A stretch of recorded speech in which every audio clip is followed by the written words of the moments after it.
सरकार लड़कियों के लिए बहुत सी योजनाएं लाती है। जैसे फिलहाल में आप देख रहे होंगे कि आपका नारी शक्ति वंदन अधिनियम, यानी कि जो आपका लोकसभा विधानसभा में महिलाओं के लिए 33% रिजर्वेशन के लिए प्रावधान किया जा रहा है, बिल तो पहले ही पास हो चुका है।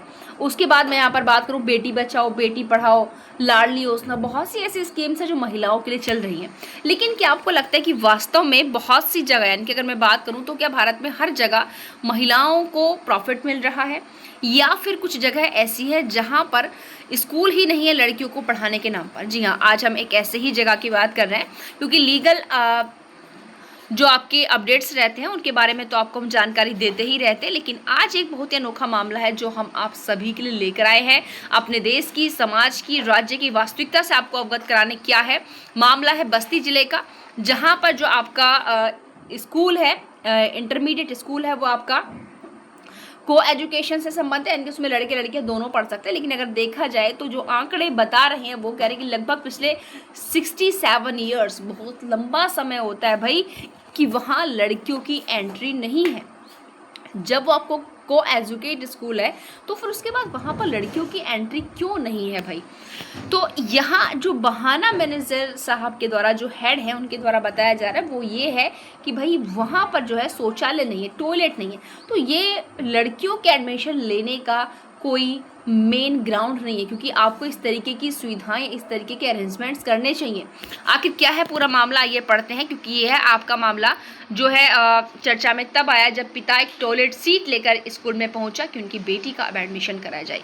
बहुत ही रोचक बात है, देखते हैं। लेकिन ये बहुत ही, अगर देखें तो हमारे देश के लिए शर्मनाक घटना है।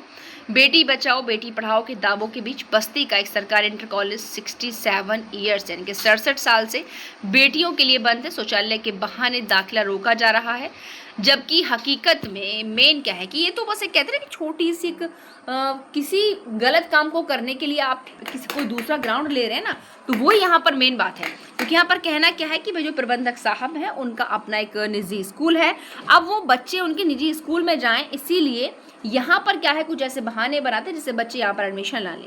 तो यहाँ पर बताया जा रहा है कि हकीकत में प्रबंधन पर निजी स्कूल को फायदा पहुँचाने का आरोप है। गरीब छात्राएं पढ़ाई छोड़ने को मजबूर हैं। प्रशासन ने जाँच शुरू कर दी है।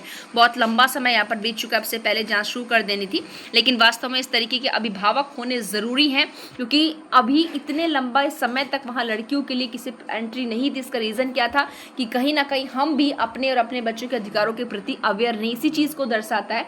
और यहाँ पर उत्तर प्रदेश की योगी सरकार, मिशन शक्ति केंद्र की सरकार महिला आरक्षण बिल के जरिए महिलाओं को सशक्त बनाने और भाषणों में बेटी बचाओ बेटी पढ़ाओ जैसे स्लोगन के जरिए उन्हें साक्षर बनाने का दावा करती नहीं थकती, वो बात अलग है।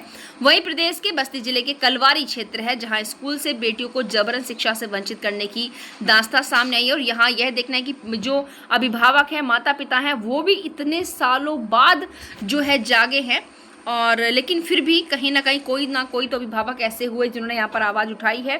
और यहाँ पर लड़कियों की, बालिकाओं की एंट्री महज इसलिए नहीं थी क्योंकि स्कूल में बालिका शौचालय नहीं है। अब आप कहेंगे कि भला ये कोई बात है? बिल्कुल बात है भाई। दरअसल कॉलेज के जो प्रबंधक हैं उनके द्वारा मोटी कमाई के चक्कर में महिला शौचालय का ना होने का हवाला देकर वो अपना प्राइवेट स्कूल चला रहे हैं, क्योंकि वो जो प्राइवेट स्कूल है वो इन्हीं के द्वारा चलाया जा रहा है, क्योंकि इन्होंने यहाँ पर लिखा हुआ है सारी चीज़ें कि सरकारी स्कूल के बगल में अपना प्राइवेट कॉलेज है। लेकिन ये विडंबना है हमारे देश की, मैं फिर से कहूँगी, क्योंकि वही वाली बात कि गवर्नमेंट कोई भी काम तभी करेगी जब हम अपने राइट्स के प्रति अवेयर होंगे। तो हम हमेशा यह रोना नहीं रो सकते कि सरकार हमारे लिए ये नहीं करती, सरकार हमारे लिए वो नहीं करती। बिल्कुल नहीं करेगी जब तक आप खुद खड़े नहीं होंगे, खुद जागरूक नहीं होंगे। जिस तरीके से यहाँ एक पिता ने इतने सालों के बाद हिम्मत दिखाई है, अगर इससे पहले और भी पिता इस तरीके की हिम्मत दिखाते तो आज शायद वहाँ लड़कियाँ एजुकेटेड होती और उस स्कूल के अंदर काफ़ी संख्या में लड़कियाँ अब तक पढ़ रही होती। पूरा मामला क्या है यहाँ पर बताते हैं, ध्यान से सुनिएगा। कोई पूरा मामला ये कलवारी क्षेत्र से है। झिनकुलाल त्रिवेणी राम चौधरी इंटर कॉलेज है। यहाँ स्कूल में पिछले 7 दशकों से बेटियों के दाखिले पर रोक है। ये एक सरकारी फरमान नहीं है, बिल्कुल सरकारी फरमान मतलब वो ऐसा नहीं कि केवल बॉयज़ के लिए आपका है, बिल्कुल सिंगल एजुकेशन नहीं है, कोहेड है आपका। लेकिन फिर भी यहाँ पर प्रबंधक जी के फरमान से हो रहा है। दरअसल बात क्या है कि प्रबंधक क्या करते हैं कि स्कूल में महिला शौचालय नहीं है, इस चीज़ का बहाना लेते हैं और गरीब बेटियों को कई सालों से वहाँ पर एडमिशन नहीं मिल रहा है। प्रबंधक द्वारा स्कूल में महिला शौचालय न होने के बहाने की आड़ लेकर उनके दाखिले पर रोक लगा दी गई है।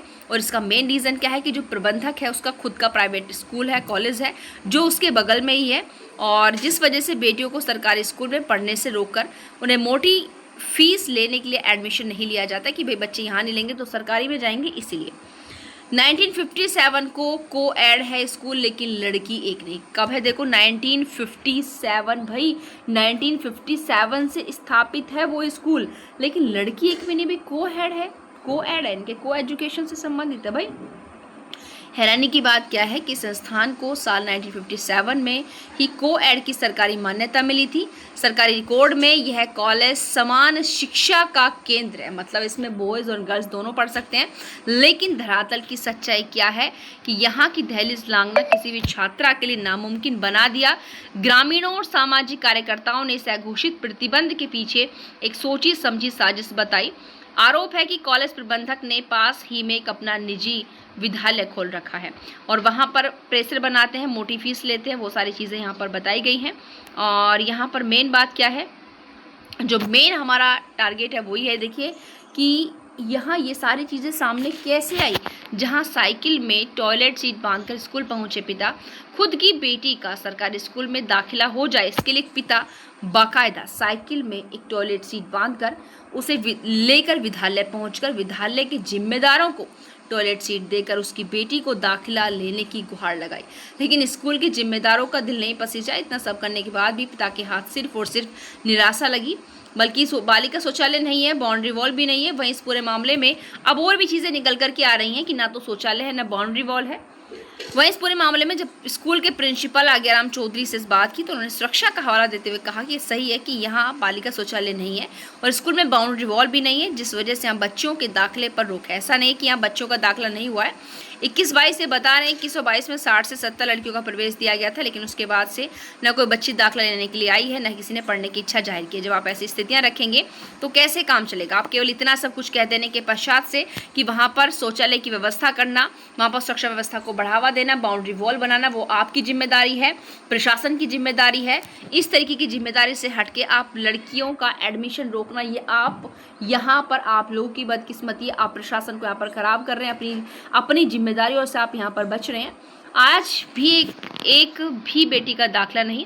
अब ऐसे में सवाल ये उठता है कि क्या सरकारी जमीन और सरकारी संसाधनों पर चल रहे इस कॉलेज में प्रबंधन की मर्जी कानून से ऊपर है। बिल्कुल कानून से ऊपर हो चुकी है। जिसको को एड का मान्यता प्राप्त है वहाँ लड़कियों का एडमिशन नहीं है, तो बिल्कुल यहाँ पर कानून कुछ भी नहीं है इन लोगों के हाथ में, क्योंकि कोई भी इनके अगेंस्ट आवाज़ उठाने वाला नहीं है। एक स्थानीय जागरूक निवासी प्रभाकर बेटियों की शिक्षा को लेकर अभियान छेड़ दिया।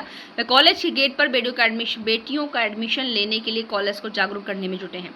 बावजूद आज भी इस अद्भुत विद्यालय में एक भी बेटी का दाखिला नहीं हो सका।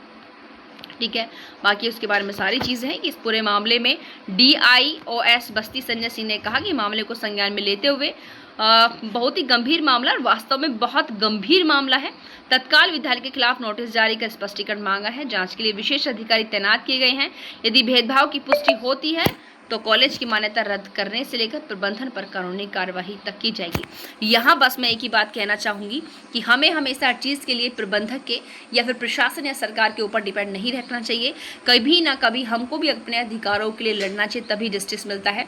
यदि हम केवल एक मूक दर्शक बने तमाशा देखते रहेंगे तो शायद हम कभी आगे नहीं बढ़ सकते हैं। इसलिए हमें आगे बढ़ना चाहिए, अपने अधिकारों को पहचानना चाहिए, कर्तव्यों का पालन करना चाहिए, तभी हम यहाँ पर अपने समाज को, देश को सुधार सकते हैं। जिस तरीके से यहाँ एक पिता ने शुरुआत की है और चीज़ें अब यहाँ पर तुरंत खलबली मची है। अगर इससे पहले कोई भी और माता पिता इस तरीके की शुरुआत अगर करते तो हो सकता है आज इस विद्यालय में काफ़ी संख्या में लड़कियाँ होती और काफ़ी संख्या में वहाँ महिलाओं का, लड़कियों का, बेटियों का एजुकेशन स्तर ऊँचा होता। तो आप किसके संबंध में क्या ओपिनियन है ये आप लोग मुझे कमेंट बॉक्स में ज़रूर बताएं। थैंक यू, मिलते हैं नेक्स्ट वीडियो में।